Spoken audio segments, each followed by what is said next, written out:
कि ये सब क्या है। अब क्या ये कोई समाजवादी पार्टी ना बोले? आपका एक्टिव मेंबर है, आपके सांसद के साथ बैठ रहा है, खा रहा है, उनके साथ चल रहा है, लेकिन इस प्रकार के, और यह अति पिछड़ी जाति से जुड़े हुए एक बालिका से जुड़ा हुआ मामला है, और इस प्रकार की घटिया हरकत में वह लिप्त है, लेकिन तब भी उसको हल्केपन से उड़ाने का काम होता, यानी हल्केपन से लेने का काम होता है। ये घटनाएं क्या दिखाती हैं? कल ही हरदोई में एक दुर्भाग्यपूर्ण घटना घटित हुई, और हरदोई में घटित दुर्घटना में भी बीरे उर्फ वीरेंद्र यादव इस समाजवादी पार्टी का पूर्व जिलाध्यक्ष है। अब देखो किस प्रकार के व्यक्ति को आप जिलाध्यक्ष बना रहे हैं। इस पे आईपीसी और सीआरपीसी की कोई ऐसी धारा नहीं जो इस पे लगी हो। 28 ऐसे मामले हैं, और ऐसे नहीं कि मामले 17 से 24 के बीच के हों। इस पे पहला अपराध दर्ज हुआ था 89 में, दूसरा है 91 में, तीसरा 91 में, चौथा 91 में, पांचवा 92 में, छठा 90 में, फिर 93 में, फिर 92, फिर एक इससे पहले 98, इससे पहले 90, इसके बाद 96, 2006, 2008, 2013 में तो आप ही की गवर्नमेंट थी, 2007, 2009, 2008, 2015 में भी आपकी सरकार थी, 2016 में 302 में भी यह व्यक्ति लिप्त रहा है, 302 की भी घटना में शामिल रहा है, 388 की घटना में भी यह व्यक्ति लिप्त रहा है। इसी प्रकार से 2016 में 302 के मामले में व्यक्ति लिप्त रहा है। 2002 में यूपी गुंडा अधिनियम के अंतर्गत इसके खिलाफ कार्रवाई हुई है। ऐसे ही इसके खिलाफ फिर 2002 में भी इसके खिलाफ गुंडा एक्ट के अंतर्गत कार्रवाई हुई है। 2017 में यूपी गुंडा एक्ट के अंतर्गत इसके खिलाफ कार्रवाई हुई है, और फिर 2017 में भी इसके खिलाफ कार्रवाई हुई है। 28 इस प्रकार के मामलों में व्यक्ति लिप्त है। समाजवादी पार्टी का पूर्व जिलाध्यक्ष है। कल एक अधिवक्ता की हत्या सरेआम इसके द्वारा करवाई गई है, और इस प्रकार के अपराधियों को आप कहते हैं साहब गोली मार रहे हैं, क्या माला पहनाएंगे क्या? मुझे आश्चर्य होता है। अब इस प्रकार का तो ये ताजा उदाहरण है, इस समाज के लिए सबसे बड़े कलंक है, इस समाज का कोड़ है, और इस कोड़ को जब तक हटाएंगे नहीं तब तक उत्तर प्रदेश की स्थिति को ठीक करने में कठिनाई होगी। और इसीलिए मैं आपसे कह रहा था, आप तो लोकतंत्र सेनानी हैं, मैं आपकी उम्र का सम्मान करता हूं, आपकी सहजता सरलता का भी सम्मान करता हूं, और हमेशा आपको सम्मान भी देता रहा हूं, इसलिए भी क्योंकि इस माननीय सदन के देश के सबसे बड़ी विधानसभा के स्पीकर के रूप में एक शानदार काम आपने किया। एक जनप्रतिनिधि के रूप में एक लंबे समय में संघर्षशील जीवन, एक सामान्य परिवार से उभर करके आप आगे बढ़े, और इसलिए कभी कभी सही बात बोलने की हिम्मत भी कर पाते हैं। लेकिन आपने लोकतंत्र सेनानी कहा अपने आप को, मुझे बहुत अच्छा लगा। लेकिन जिस लोकतंत्र का गला घोंटने का काम कांग्रेस ने किया था, आज उसी के साथ आप मिलकर के क्या काम कर रहे हैं, और क्या करते रहे, क्या करते रहे आप लोग? तो हमारे बजट पर, हमारी सप्लीमेंट्री डिमांड पर आपने उंगली उठाई। मैं पूछना चाहता हूं, मुझे आप लोगों की बातों पर पंचतंत्र की कथा याद आती है, आपने सुनी होगी।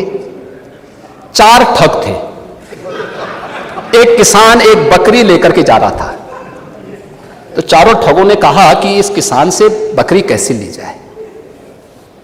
तो हो सकता है कि उनको थोड़ा लोक लाज रही हो, तो उन्होंने कहा चलो छीन तो नहीं साहब पाएंगे, तो एक काम करते हैं, चारों अलग अलग जगह खड़े हो जाते हैं, और अलग जगह खड़े होकर के हम लोग ये बोलें कि भाई ये कुत्ते का बच्चा कहां लेके जा रहा है।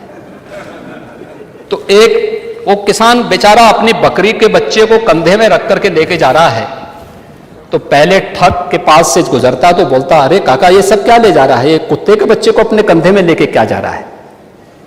किसान बोलता, अरे धूर्त कहीं के, ये कुत्ते का बच्चा नहीं बकरी का बच्चा है। वो हंसते हुए चुप हो जाता है। आगे अगले चौराहे पे जाता दूसरा ठग, अरे काका ये कुत्ते का बच्चा आप कहां लेके जा रहे हैं। वो बोलता है, उसको भी डांटता, अरे पागल हो गए क्या, अरे कुत्ते का बच्चा नहीं बकरी का बच्चा है। अगले आगे बढ़ता है, फिर तीसरा ठग मिल जाता है, वह भी फिर यही बात उसको बोलता है। चौथे ठग ने भी कहा तो किसान को विश्वास हो गया, उसको लगा कि भोला भाला किसान, अन्नदाता किसान, मेहनती किसान, उसको विश्वास हो गया यार एक व्यक्ति झूठ बोलेगा, लगता है कि मेरी दृष्टि दोष ही मुझे हो गया है, लगता है ये कुत्ते का बच्चा ही है, उसने फेंक दिया उसको। चारों ठगों का काम पूरा हो गया और चुनाव में खटाखट खटाखट खटाखट 1 लाख का बॉन्ड, 1 लाख का बॉन्ड कहां गया? कहां गया 1 लाख का बॉन्ड? 1 लाख का बॉन्ड। और मैं इसीलिए कह रहा हूं, शिवपाल जी भाग गए यहां से, लेकिन मैं कह सकता हूं खटाखट नहीं, 27 में सपा चट के लिए तैयारी रही। 27 में सपा चट। 1 लाख बॉन्ड के लिए हम लोग भी मांगेंगे हिसाब। 1 लाख का बॉन्ड कहां गया? और मैं तो आप सबसे कहूंगा, एक बार जाइए जनता जनार्दन के सामने, पूछिए उनको कि भाई 1 लाख का हिसाब मांगे इन लोगों से, पैसा गया कहां? कौन खा गया? खाने वाले लोग कौन है 1 लाख का? दूसरा संविधान का गला घोंटने वाले लोग कौन थे? और कहते हैं कि मोदी जी तीसरी बार आएंगे तो संविधान समाप्त कर देंगे। मोदी जी तो 10 वर्षों से हैं। बाबा साहब भीमराव अंबेडकर जी का जितना सम्मान मोदी जी ने किया, पंच तीर्थों का निर्माण किया, बाबा साहब भीमराव अंबेडकर के जन्म स्थल मऊ मध्य प्रदेश में भव्य स्मारक का निर्माण किया, बाबा साहब भीमराव अंबेडकर से जुड़े हुए जहां उन्होंने अपने उच्च शिक्षा अर्जित की थी, इंग्लैंड की, उस मकान को खरीद करके अनुसूचित जाति के बच्चों के लिए हायर एजुकेशन के लिए स्कॉलरशिप की व्यवस्था की और उसके लिए इंडिया हाउस के रूप में उसे स्थापित करके इसको बाबा साहब भीमराव अंबेडकर का एक स्मारक इंग्लैंड में भी बनवाया और स्कॉलरशिप की व्यवस्था की। ये मोदी जी के कारण हुआ। बाबा साहब भीमराव अंबेडकर ने अपना सार्वजनिक जीवन दिल्ली के अंदर जिस मकान में रह के किया था, उससे बाबा साहब भीमराव अंबेडकर का स्मारक बनाने का काम मोदी जी ने किया। बाबा साहब भीमराव अंबेडकर ने सामाजिक व्यवस्था के खिलाफ बौद्ध धर्म यानी दीक्षा जहां नागपुर में जिस स्थल पर ली थी, उसे भव्य स्मारक बनाने का काम मोदी जी ने किया। बाबा साहब भीमराव अंबेडकर की चैत्य भूमि मुंबई को भव्य स्मारक के रूप में स्थापित करने का काम मोदी जी ने और भारतीय जनता पार्टी की महाराष्ट्र की सरकार ने किया। मोदी जी को आप यहां पे मोदी जी के बारे में गलत सूचनाएं देते रहे और बाबा साहब भीमराव अंबेडकर को हराने वाली कांग्रेस आज जनता को गुमराह करने में सफल हो गई है। वही पंचतंत्र की कथा मुझे याद आ गई। आरक्षण समाप्त कर देंगे। आरक्षण, मैंने तो आपके सामने एक झलक प्रस्तुत की। आपके समय ओबीसी के जितने छात्रों की, समाजवादी पार्टी के समय जितने भी नियुक्तियां हुई हैं, 27% भी उसमें आरक्षण नहीं मिला है। 27% भी, किसी भी नौकरी को आप उठा करके देख लीजिए, मैं दावे के साथ कहता हूं 27% भी ओबीसी के छात्रों को नौकरी नहीं मिली। पिक एंड चूज होता था। क्या ये सच नहीं? आज जिस तहसीलों की आप बात कर रहे हैं, यहां पर भतीजा और चाचा की एंड कंपनी वसूली के निकली थी और लेखपालों की तैनाती उस आधार पर हुई थी। आज तो नहीं है। आज तो हमने 5500 लेखपालों की तैनाती दी है। एक भी जगह कोई उंगली नहीं उठा सकता, कोई नहीं उठा सकता। जब ये नौजवान जाएंगे, एक ट्रांसपेरेंसी आएगी। आप अंतर बोल देना, पढ़ लीजिए, आप उसके बाद बोल लेना। हाँ, आप बोलेगा, मैं आपकी बात को सुनूंगा। लेकिन मैं केवल बोलना चाहता हूं कि आप लोग ये पंचतंत्र की कथा को क्यों दोहराने का काम कर रहे हैं? कभी फिर से पूरी नहीं होने वाली है।